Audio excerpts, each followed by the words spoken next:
Hello, it's the 23rd, so we'll be reading chapter 23 this evening. My apologies for the late start. I went out with a girlfriend this evening for a glass of wine, and I actually took the laptop, but it was way too loud to record in the wine bar. Way too loud. Chapter 23.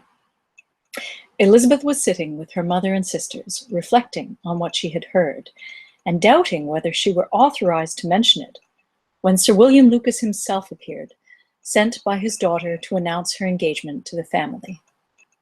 With many compliments to them and much self-gratulation on the prospect of a connection between the houses, he unfolded the matter to an audience not merely wondering but incredulous. For Mrs. Bennet, with more perseverance than politeness, protested he must be entirely mistaken, and Lydia, always unguarded and often uncivil, boisterously exclaimed, "Good Lord! Sir William, how can you tell such a story? Do not you know that Mr. Collins wants to marry Lizzie?" Nothing less than the complaisance of a courtier could have borne without anger such treatment.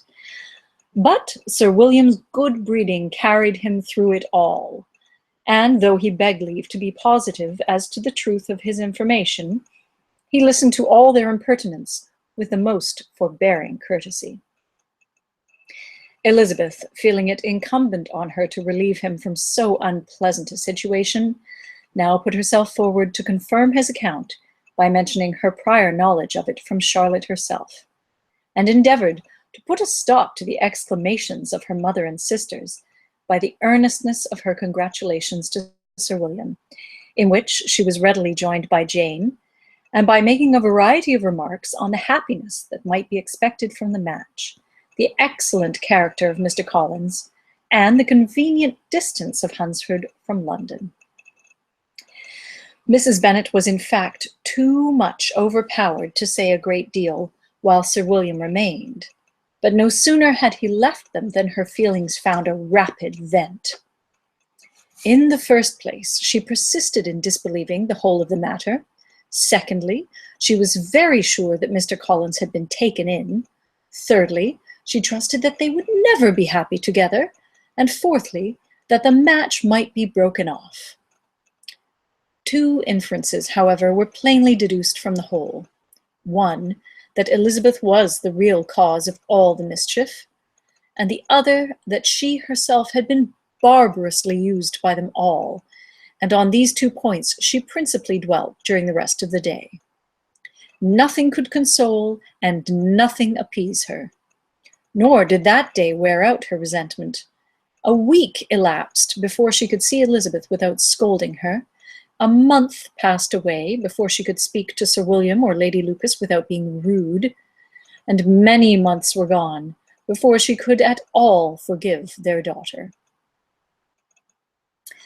Mr. Bennet's emotions were much more tranquil on the occasion, and such as he did experience he pronounced to be of a most agreeable sort.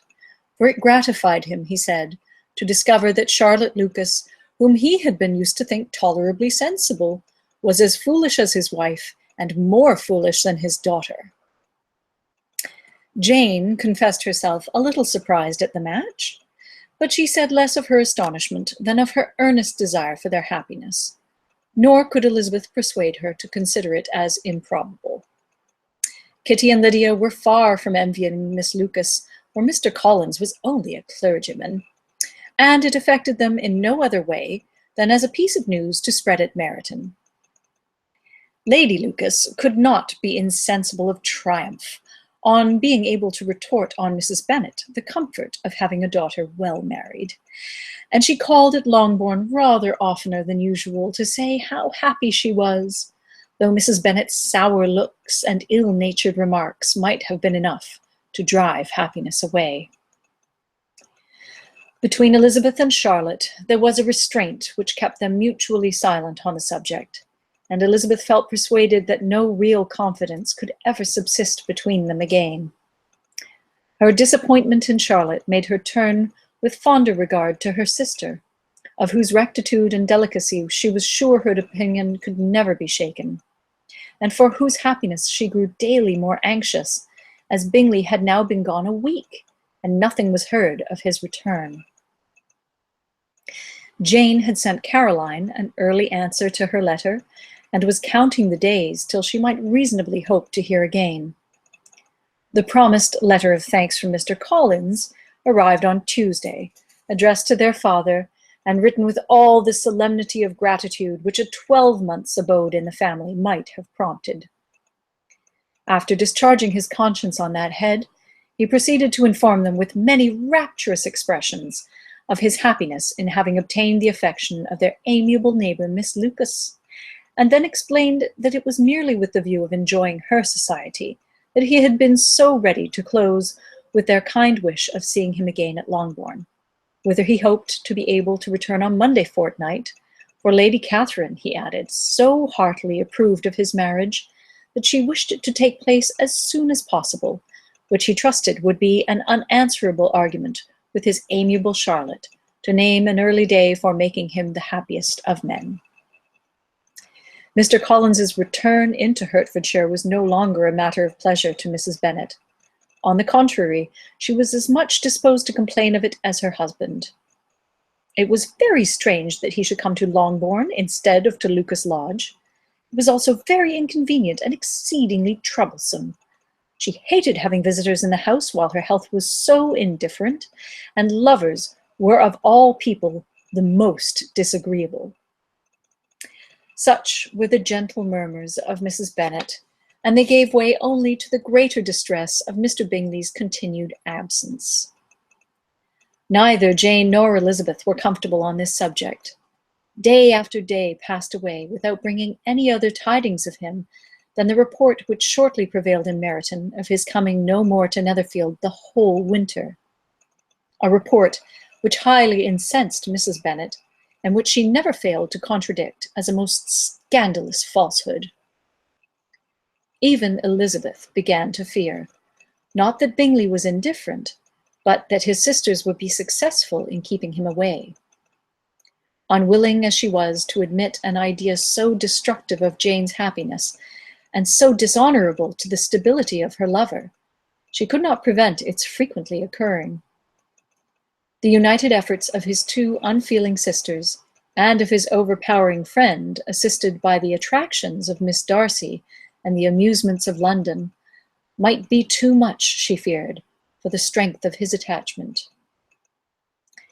As for Jane, her anxiety under this suspense was, of course, more painful than Elizabeth's, but whatever she felt, she was desirous of concealing, and between herself and Elizabeth, therefore, the subject was never alluded to.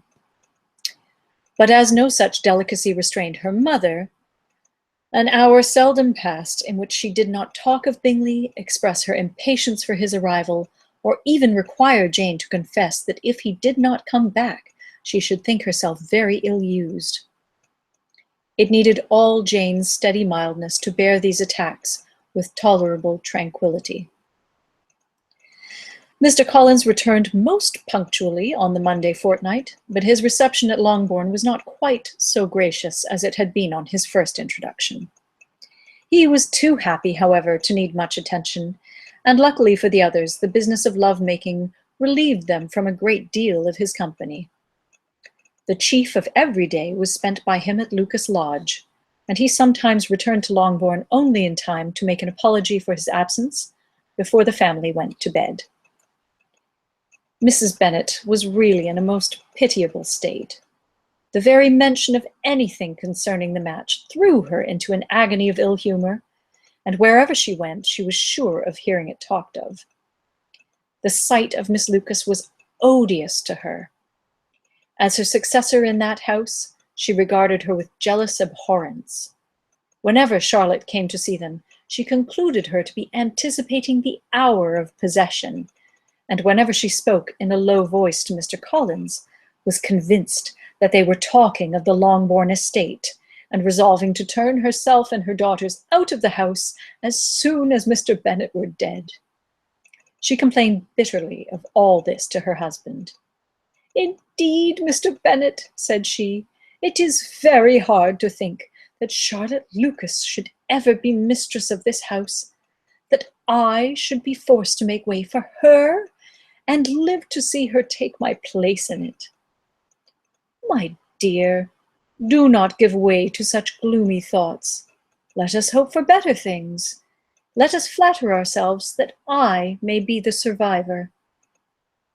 This was not very consoling to Mrs. Bennet, and therefore, instead of making any answer, she went on as before. "I cannot bear to think that they should have all this estate. If it was not for the entail, I should not mind it." "What should you not mind?" "I should not mind anything at all." "Let us be thankful that you are preserved from a state of such insensibility."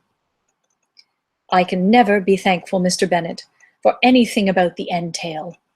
How could anyone have the conscience to entail away an estate from one's own daughters? I cannot understand. And all for the sake of Mr. Collins, too. Why should he have it more than anybody else?"